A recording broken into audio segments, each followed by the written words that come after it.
देखिए क्वेश्चन, इसमें हमसे बोला जा रहा है कि हमारे पास 4 वायर हैं, कितने 4 वायर हैं जो कि पैरेलल कॉम्बिनेशन में कनेक्ट हैं। इनके लिए जो इनका इक्विवेलेंट रेजिस्टेंस है वो 0.25 ओम है। ठीक है, 4 वायर हैं जिनकी लेंथ इक्वल है, जिनका क्रॉस सेक्शन एरिया इक्वल है, उनका जो इक्विवेलेंट रेजिस्टेंस है वो 0.25 है। लेकिन ये जो कॉम्बिनेशन रखा गया है वो किस में रखा गया है, पैरेलल कॉम्बिनेशन है। अब आपसे पूछा जा रहा है कि अगर इन्हीं को सीरीज में कनेक्ट कर दिया जाए तो हमारे पास इफेक्टिव रेजिस्टेंस क्या आएगा। देखो सबसे पहले हमारे पास 4 वायर बता देते हैं। ठीक है, एक वायर ये मान लेते हैं, ये क्रॉस सेक्शन एरिया है इसका। ठीक, इसमें कुछ रेजिस्टेंस होगा। फिर उसके बाद दूसरा वायर हमारे पास ये लगा हुआ है। ठीक, फिर तीसरा वायर लगा हुआ है और ये चौथा वायर लगा हुआ है। इन चारों को क्या किया गया है, इन चारों को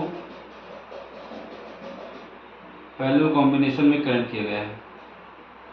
इसमें पैरेलल कॉम्बिनेशन में कनेक्ट है, ये पैरेलल कॉम्बिनेशन है। ठीक है, अब इनका इक्विवेलेंट रेजिस्टेंस दिया गया है क्योंकि इनका क्रॉस सेक्शन एरिया सेम है, इनकी लेंथ सेम है, इस वजह से इसका जो रेजिस्टेंस होगा, इसका सबका रेजिस्टेंस सेम होगा। अगर इसका रेजिस्टेंस R है तो इसका भी R होगा, इसका भी R होगा और इसका भी R होगा।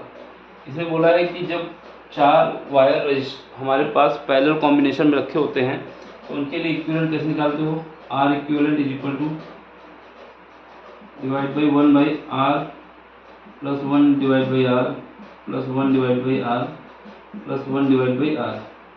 यहाँ पर एलसीएम ले लोगे कितना आ जाएगा, कैपिटल R आ जाएगा, और ऊपर कितना आ जाएगा 1 प्लस 1 प्लस 1 प्लस 1 4 आ जाएगा। ठीक है, इसने बोला है कि 1 बाई R इक्विवेलेंट जो दिया गया है, इक्विवेलेंट की वैल्यू दी गई है, R इक्विवेलेंट कितना दिया गया है 0.25 दिया गया है। ठीक है, अब इसको रख दो यहाँ पर, यहाँ रखोगे 0.25 इज इक्वल टू कितना आ जाएगा 4 divide by R equal to आ जाएगा, R की वैल्यू आ जाएगी, मल्टीप्लाई कर दो 4 इंटू 0.25, ये हो जाएगा 100, ये पॉइंट लगा दोगे तो ये हमारे पास 1 ओम आ जाएगा।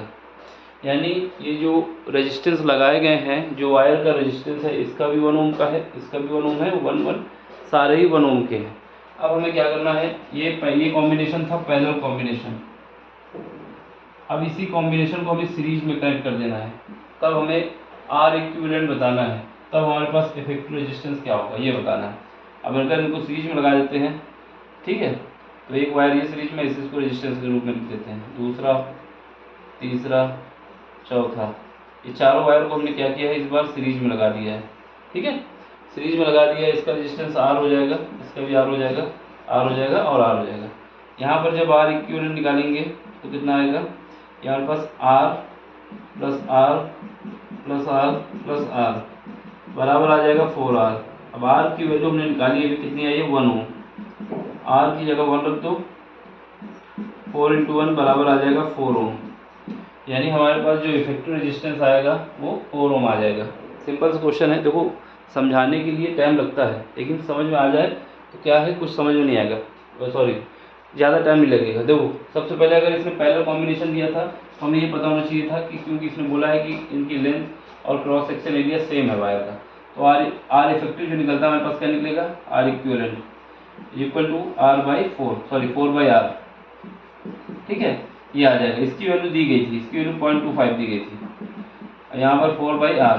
अब इसको क्या करना था, R की वैल्यू आ जाती है हमारे पास 1 ओम, जब 1 ओम आ जाती है इनको सीरीज में 4 रेजिस्टेंस, जिनकी रेजिस्टेंस 1 ओम का है, उनको जब सीरीज में जोड़ा जाएगा तो 4 हो जाएगा। तो आंसर हम सीधे दे सकते हैं, लेकिन ये सब बना के दिखाया कि समझ में आना चाहिए क्या कहानी है। ठीक है, समझ में आया हो तो लाइक कर दो, शेयर कर दो, बाकी मिलते हैं अगले क्वेश्चन में।